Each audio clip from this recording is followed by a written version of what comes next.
오늘 우리가 함께 볼 하나님의 말씀은 신명기 19장입니다. 신명기 19장 2절부터 5절까지 말씀입니다. 제가 봉독하겠습니다. 내 하나님 여호와께서 내게 기업으로 주신 땅 가운데에서 새 성읍을 너를 위하여 구별하고 내 하나님 여호와께서 내게 기업으로 주시는 땅 전체를 새 구역으로 나누어 길을 닫고 모든 살인자를 그 성읍으로 도피하게 하라.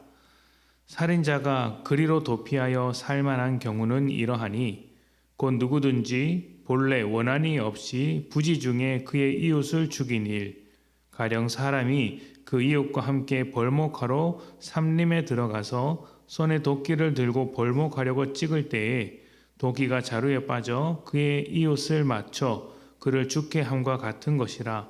이런 사람은 그 성읍 중 하나로 도피하여 생명을 보존할 것이니라.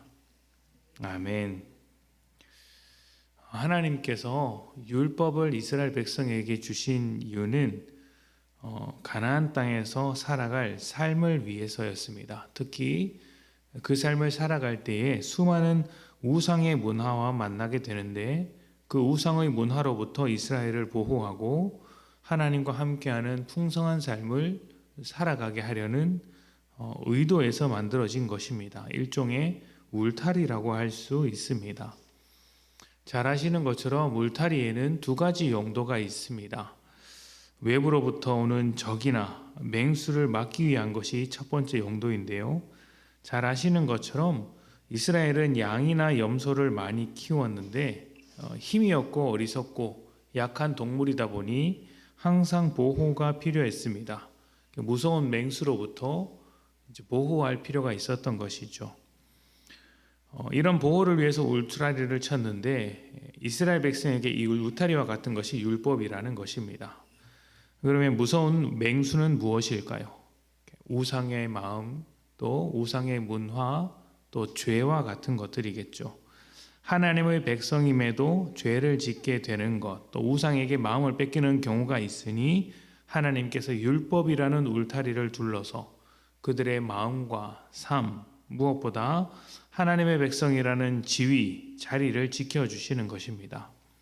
그리고 울타리의 또 하나의 용도는 밖으로 도망치지 못하도록 막는 것입니다. 목자와 늘 함께 움직여야 할 양들이 혼자 뛰쳐나가 절벽이나 골짜기에 빠지는 일이 없도록, 또 위험한 맹수를 만나는 일이 없도록 길을 잃고 방황하지 않도록 지켜주는 것이 울타리입니다. 율법이 바로 이런 이스라엘의 울타리가 되어서 목자 되신 하나님에게서부터 벗어나지 않도록 지켜주는 역할을 해주는 것이죠.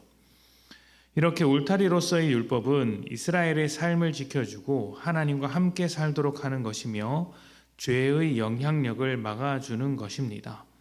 그렇게 주어진 여러 율법 중에 하나가 오늘 나오는 도피하는 성, 도피성입니다.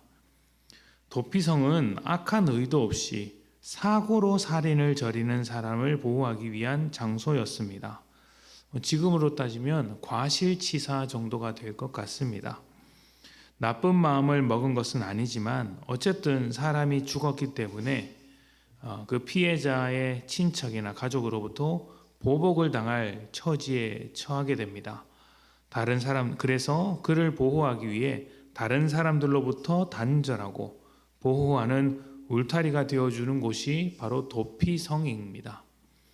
이러한 도피성은 살인자의 인권이나 피해자의 인권에 대한 측면에서 이해할 것이 아니라 죄에 대한 하나님의 은혜라는 관점에서 이해해야 합니다.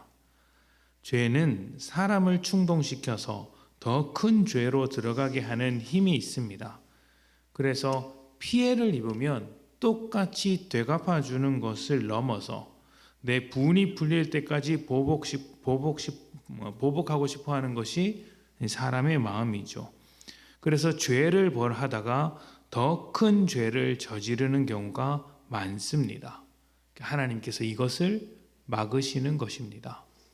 사람들이 죄인이었을 때 모여서 바벨탑을 쌓은 것처럼 수많은 죄를 만들어냈던 것처럼 자꾸 부딪히게 되면 죄를 저지르니 이런 사고가 일어난 상황에서는 그 무리를 단절시키고 분리시키셔서 죄가 번져가는 것을 막으시는 것이 하나님의 의도이죠. 사람들 중에는 의로운 사람이 없고 모두가 죄인이기 때문에 하나님께서 그 죄의 연결고리를 끊어내시는 것입니다. 우리가 모두 죄 가운데 노출되어 있기 때문에 죄가 더 확장되고 커지는 것을 막고자 도피성을 두어서 살인을 저지르는 사람을 무리로부터 단절시키고 또 보복을 당할 수 있는 위험에서부터 멀리 두는 것이죠. 물론 그렇다고 범죄한 사람, 살인을 저지르는 사람을 아무 문제 없는 것처럼 여기는 것도 아닙니다. 하나님께서 정하신 대로 죄를 씻고 갚아야 합니다. 다만 하나님은 사람이 더 큰 죄로 옮겨가는 것을 막으시고 계시는 것입니다. 이런 원리가 신약에서는 원수를 사랑하라는 말씀으로 확장됩니다. 하나님께서는 그냥 사랑하라고 하신 것이 아니라 이렇게 말씀하셨습니다. 원수 갚는 것은 하나님께 맡기고 우리는 원수가 겪는 어려움을 돕는 수준까지 가야 한다는 것입니다. 죄를 저지른 원수를 그냥 없는 일 취급하는 것이 아니라 죄를 눈 감아주는 것이 아니라 그것을 하나님께 맡기는 것, 내가 갚지 않고 하나님이 갚으시도록 하는 것이며 나는 오히려 그 악한 자리에서 선을 행하는 자리로 나아가야 한다는 것이 하나님의 요구인 것입니다. 죄가 넘치는 자리에서 죄를 끊어내고 그 죄의 자리에서 은혜를 시작하라는 것이 하나님의 뜻이죠. 정의를 강조하는 사회일수록 복수가 넘칩니다. 무서운 사회가 되죠. 그런데 만약 하나님께서 정의로움을 가지고 우리를 대하셨다면 우리는 어떻게 되었겠습니까? 죄인이었던 우리에게 필요한 것은 은혜였고 하나님께서 우리에게 은혜를 주셨습니다. 그리고 우리뿐만 아니라 다른 수많은 어리석은 죄인들에게 필요한 것도 은혜입니다. 그래서 우리가 복음을 가지고 은혜를 가지고 세상 사람들에게 하나님의 그 놀라우신 은혜를 선언해야 하는 것이죠. 우리에게 은혜를 주신 하나님을 기억하십시오.